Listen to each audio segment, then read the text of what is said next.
سرکار فرما رہے ہیں کہ اللہ کا ہیڈنگ یہ ہے، اللہ کا دوست اگر کسی کو خلق خدا لوگ کشف و کرامات اور فیض کی وجہ سے ولی مانتی ہے، کشف و کرامات اور فیض، جیسے کہ میں ایک مثال دے دیتا ہوں۔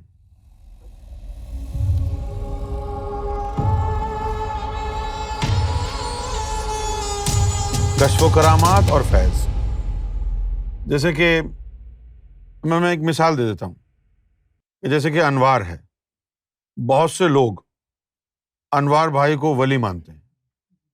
کس وجہ سے؟ کہ بھائی انہوں نے دیکھا ہے کہ انہوں نے کرامات دکھائی ہیں، ان کو کشف حاصل ہے اور ان سے فیض ہوا ہے۔ کشف و کرامات اور فیض کی وجہ سے کچھ لوگ ہیں ان کو ولی مانتے ہیں۔ پھر فرمایا کہ لیکن تو اس کے فعل اور اس کی مذہب کی وجہ سے دل برداشتہ ہے، لیکن تو کہتا ہے یہ تو بہت بڑا فراڈی ہے، اس نے تو اپنے نام کے ساتھ امر لگایا ہوا، یہ تو ہندو ہے، یہ ولی کیسے ہو سکتا ہے؟ جو مان رہے ہیں وہ کشف و کرامات کی وجہ سے مان رہے ہیں، فیض ہو رہا ہے ان کو، اس لیے وہ ولی مان رہے ہیں۔ اچھا، اگر تیرے سامنے اس کے برائیاں ہیں کہ تو سمجھتا ہے کہ نہیں یہ تو فراڈی ہے اور یہ تو ہے بھی ہندو، یہ ولی کیسے ہو سکتا ہے؟ تو تجھے یہ اعتراضات ہیں۔ اب سرکار کیا فرماتے ہیں؟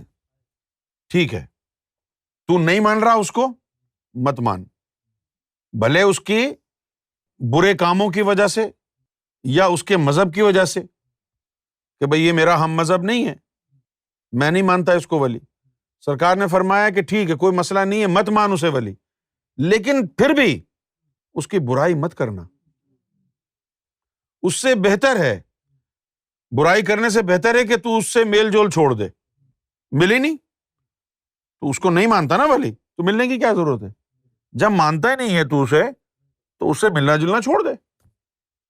اچھا، اس کے بعد اب فرمایا کہ تو اس کے کاموں کی وجہ سے، اس کے مذہب کی وجہ سے جو ہے اس کو ولی نہیں مانتا، لیکن کیا خبر وہ کوئی منظور خدا ہو، کیا خبر وہ کوئی منظور خدا ہو، شیخ بقا ہو یا کوئی لال شہباز ہو یا کوئی خضر ہو یا صاحب بابا ہو یا گرو نانک ہو یا بلے شاہ ہو، کوئی سدا سہاگن بھی ہو سکتا ہے۔ تو معلوم یہ ہوا کہ یہ ساری ہستیاں وہ تھیں کہ جن کے افعال ایسے تھے کہ ان کے اوپر شریعت گرفت کر سکتی تھی، لیکن ان کی ولایت مسلم تھی۔ جیسے کہ لال شہباز قلندر نماز نہیں پڑھتے تھے، تو ہم کو سرکار گوھر شاہی بالفاظ دیگر کیا فرما رہے ہیں؟ ڈو ناٹ جج them، ججمنٹ پاس نہیں کرنا۔ تو نے نہیں مان رہا ان کو نہ مان، zip up your lips, stay back, but don't talk bad about them۔ کتنی خوبصورت جو ہے یہ نصیحت ہے۔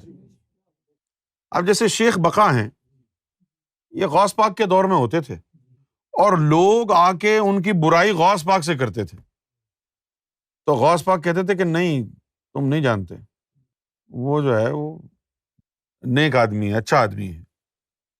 پھر ایک دفعہ لوگوں نے آگے کہا کہ آپ تو اس کی تعریفیں کرتے ہیں، اب جس کو آپ نیک آدمی کہتے ہیں اب تو کچرے کے ڈھیر پہ جا کے بیٹھ گیا، جہاں سارے علاقے کی غلاظت پھینکی جاتی ہے وہاں آ کے بیٹھ گیا۔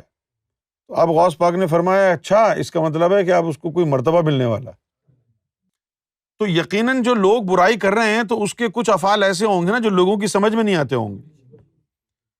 تو کچھ لوگ ایسے ہوتے ہیں جو یہ نہیں دیکھ رہے کہ فیض کیا ہو رہا ہے، وہ کرامات اور کشف نہیں دیکھ رہے، وہ یہ دیکھ رہے ہیں کہ اس نے گالی دی ہے تو اس لیے جو ہے یہ روحانی آدمی نہیں ہو سکتا۔ بہت سے لوگوں کا یہ گمان ہوتا ہے۔ تو سرکار گوھر شاہی نے فرمایا ہے کہ اگر کوئی کسی کو کشف و کرامات اور فیض کی وجہ سے ولی مانتا ہے، لیکن تو اس کی حرکتوں کی وجہ سے، اس کے مذہب کی وجہ سے اس سے دل برداشتہ ہے، تو اس کی برائی نہیں کرنا، اس سے ملنا جلنا چھوڑ دے۔ برائی کرنے سے منع کیا ہے۔